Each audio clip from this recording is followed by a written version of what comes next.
What's up, guys? It's Nate, One Man's Odyssey, doing yet another day hike here in northern New Mexico. This morning I am leaving out of the Latir Lakes area in the Rio Costilla Park. It is private property. It costs $20 to access them for day hiking, a little bit extra if you're fishing. It's like $40 a night if you're camping. I'd say, from what I've seen, it's definitely worth it. The Latir Lakes, extremely beautiful. An incredibly beautiful morning, getting the alpenglow of the lakes and stuff. The main goal is to bag Virsylvia Peak. That is the last peak I have in the Jemez, or not in the Jemez, in the Latirs. And it is the last 12,000 foot peak on public land in New Mexico that I have left that I would consider doable by a day hike. Probably be around 9 miles and under 4,000 feet of elevation gains. Actually a pretty nice day hike. Now the Latir Lakes I mentioned, they cost money to go on. They're on private land. They are only open a select time during the year, not very often, like between July and like the start of hunting season, I think. So you only get about like 2.5 months or 3 months to access them. And in the past, they've had issues with like poaching, particularly with fish, I think. So in the past, they've closed, early for the season or had intermittent closures as they try to manage that. This is my 4th time coming to the Latirs now, and I've hiked every peak in the Latirs, like I said, aside from Virsylvia Peak. Now, in order to hit Virsylvia Peak, I need to hike over Latir Peak and then Venado Peak. And then I need to hike back over them again to come back. There's really no easy way around them. And I have hiked those before back in, I think, 2017. So a long time ago now. And I'm very curious to see if Venado Peak, if my name is still in the register, because I did sign it, or at least someone in my party signed it when I hiked it back in 2017. So I'm pretty interested to check that out. And obviously, like, Venado Peak is a 2,000 foot prominence peak. I think it's number 10 on the elevation list for New Mexico. And while Virsylvia Peak is not that impressive, either in prominence or elevation, it is a 12,000 foot peak. And it's not done by me. So I'm excited. That's really the main goal for me, but I will be hitting those other peaks. Here we've got some morning moisture rolling in, but my weather apps are saying no rain until well after noon, which is good because this is a lot above tree line. We are above tree line probably for the next 3 or 4 hours right now.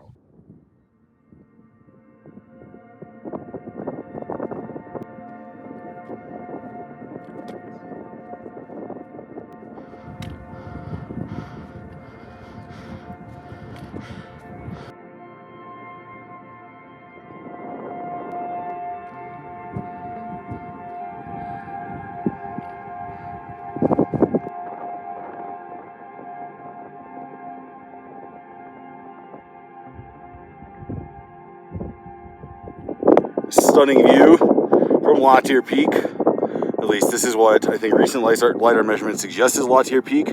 It's kind of creepy, not just being in a cloud, but the fact that there are still bighorn sheep somewhere in the area and I can hear them walking but can't see them. It's kind of creepy. I'm not worried or anything, but even though the drop looks kind of precipitous off this west edge here, it's not a scramble, it's not exposed, unless you like it unnecessarily close to the edge. So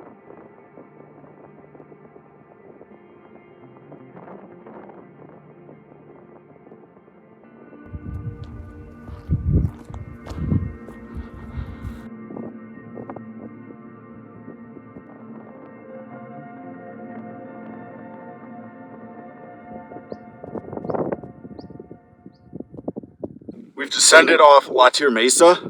So now we're between Latir Mesa and Venado Peak. Latir Mesa is an unranked peak just south of Latir Peak. So it keeps looking like the clouds want to burn off and it's super windy up here. I'm hoping the weather improves pretty soon because this is kind of a bummer being in a cloud. If nothing else, it's just cold. And the crappy visibility has been obnoxious because I've been walking on a crappy talus slope the whole time. And had there been a little bit better visibility, I would have seen this cairn earlier. Now I'm on a trailed route, thankfully.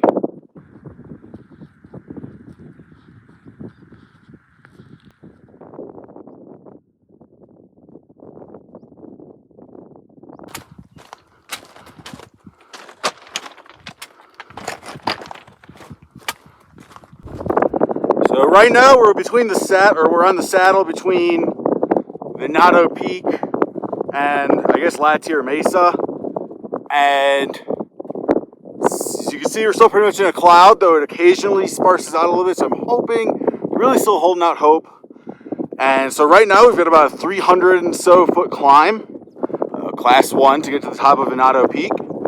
And then we're going to head over to Virsylvia, which is another, I think, half a mile and 300 feet of elevation gain, though it is lower than Venado Peak. We will have to lose some elevation first.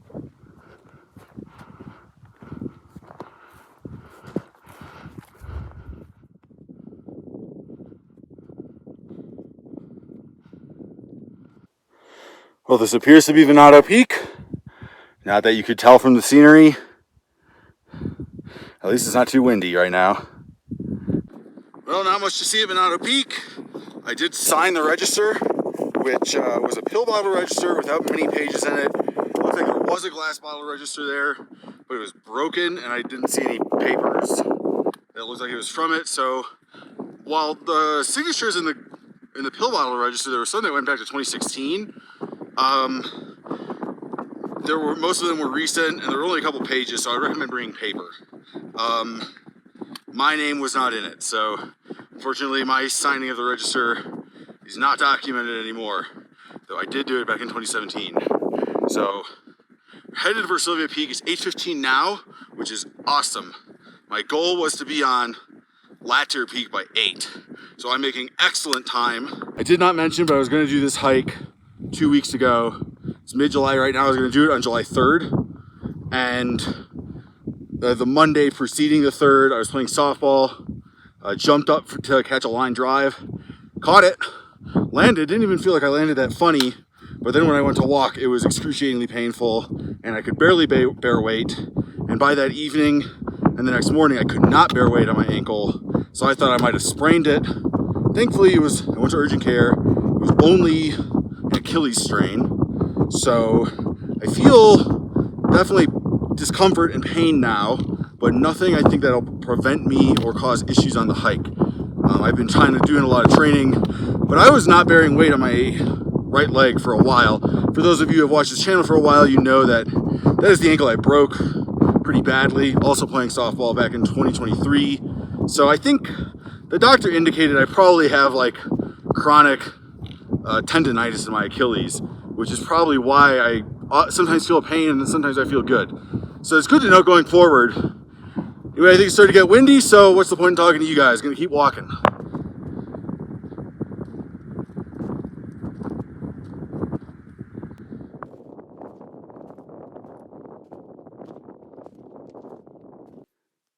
Even out here, find trash. This is on the order of days old. Can't have been out here long. I'm hoping that whoever left it here did it on accident, not on purpose. We're still descending from Venado. I think Virsylvia has about 400 or 500 feet of prominence, so it's a little bit more of a drop than it was from Latir to Venado.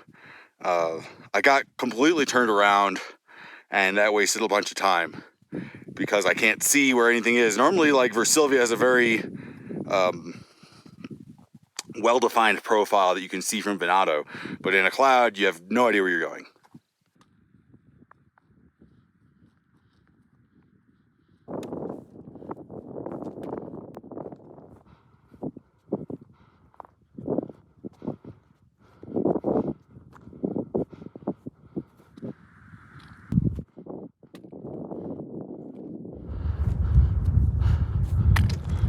Here we are, Virsylvia Peak. Woohoo! We're getting a hint of a view around us, but it's very intermittent. You see the clouds maybe starting to break over here. There's a register, I'm going to sign it. It's about 8:55 right now. So we made it up here in about 3 hours. I think we'll be a little faster going back since it's more downhill than uphill. So we do have to peak the full prominence, well, not the full prominence, but the full saddle of Venado and Latir again. So we do have a lot of uphill ahead of us. It's really a 5-peak trip, even though we're only doing 3 unique peaks. I'll give my thoughts when we're back at Latir Peak. I don't want to take a long break until I'm close to tree line so I can skedaddle if need be. Well, no real views from Virsylvia thanks to the cloud coverage. I was planning on sitting a little bit longer, but I realized I sat in an anthill and they were not friendly ants.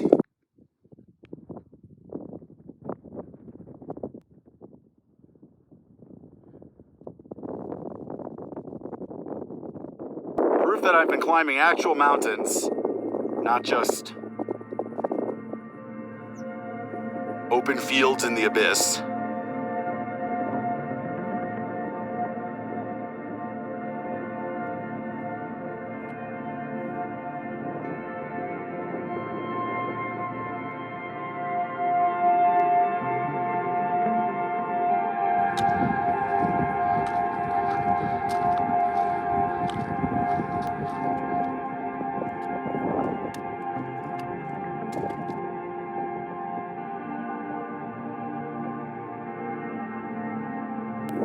We're back at Venado Peak. Now that the clouds are mostly cleared, very quickly it happened, we have some really stunning views. So I'm gonna sit down here instead of at Latir Peak, take a break, and give you guys my thoughts on this hike at Virsylvia Peak. All right, guys, I'm sure it's windy and annoying for the audio, so I'm gonna try to keep this short. I'm on Venado Peak, like I said, gonna get a good peak show off because the clouds really cleared out. There's still a bunch over the Wheeler Peak Wilderness, but here in the Latirs, we're pretty golden. It hasn't really sunk in yet, the fact that I hit this milestone. You know, there's, like I said, in the past, there's 35 ranked 12,000 foot peaks in New Mexico. So less than there are 14ers in Colorado, but a similarly long list. And then when you throw in kind of important unranked peaks, you can kind of get up to like the 40s and 50s range. Of course, many of those peaks are on private or Pueblo land. But with that said, hiking Virsylvia, and with the weather, it definitely felt like I had to work for it. Thankfully, no rain, although I did get kind of wet just because it was so humid in those clouds. And I mostly, you know, things get put into perspective in different ways. Obviously, we did end up getting the views, but when I was here, man, 8 years ago at this point, crazy to think about. When I was here 8 years ago, I did get nice views. So I didn't really feel like I was missing out because I had already seen beautiful views up in this area.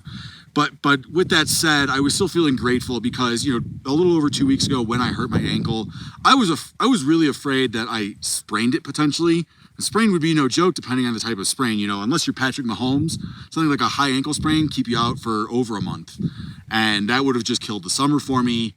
I was afraid that there was a possibility I maybe re-injured my ankle, like broke bones or somehow hurt the hardware inside.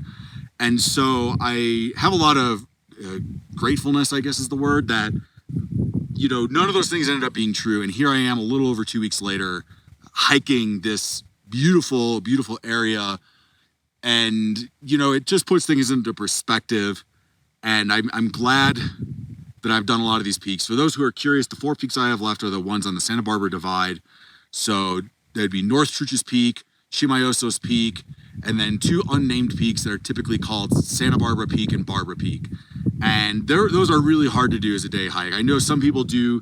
You can kind of comfortably do North Truchas as a day hike if you kind of go over Sheepstick via the Trampas Basin. But then, you know, supposedly that's up to a class 4 scramble. Not opposed to doing something like that, but I don't know that I'd be comfortable with that until I tried it. As I said, I was going to film this video right around 4th of July, and I thought, what is more patriotic than a burger? So I found this online, this YouTube channel I watch talked about it, and I was like, oh my God, that sounds so vile. I really want to try this. It is Texas Burger Space Food. As you can see, that is Cyrillic. So it is probably, it's made in Russia. So kind of, you know, both ends of the patriotism spectrum here in one delicious bottle. So this is like a tube of basically like pastified burger. And the ingredients are literally just like burger stuff. It's beef, flour, cheese, cucumbers, onions, ketchup, mustard. There's sunflower oil. It says yeast, sugar, salt, water. And I assume that's just because like that's what's in bread. So there's really nothing kind of weird in it. This is like a bit of a weird thing. So let's give it a taste. Take a look at this. Yum.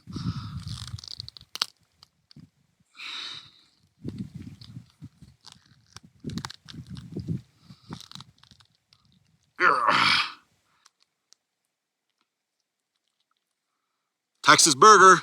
Happy belated birthday, America.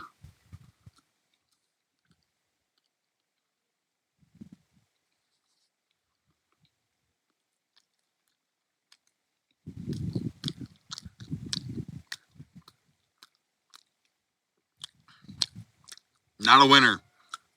It tastes like, maybe it's because it's on this bun.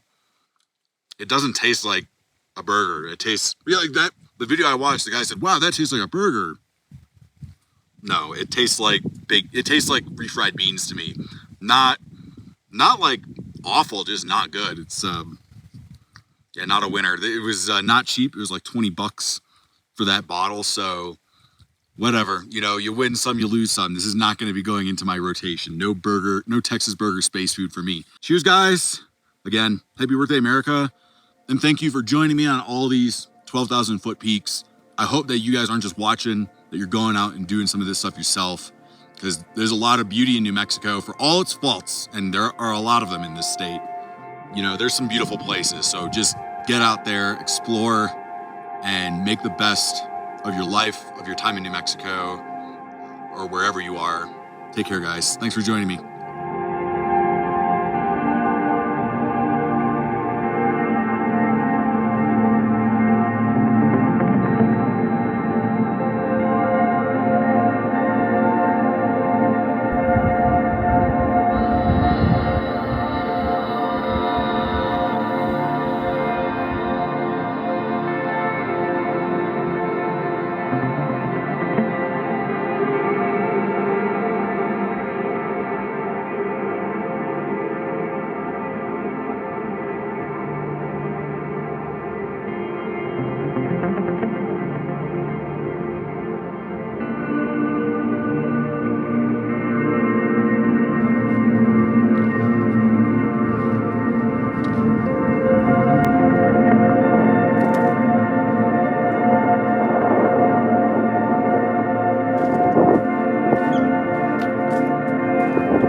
Well, lighter updates suggest this is the higher point.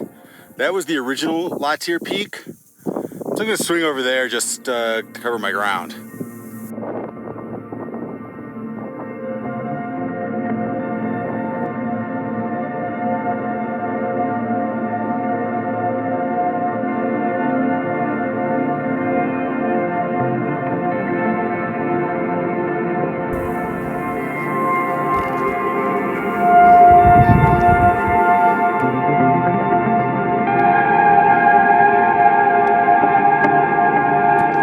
Does appear to be at least a use trail that goes down to the lake, so you may not have to do what I did, which is just bum it up the side of a talus slope. You might be able to actually just follow a trail.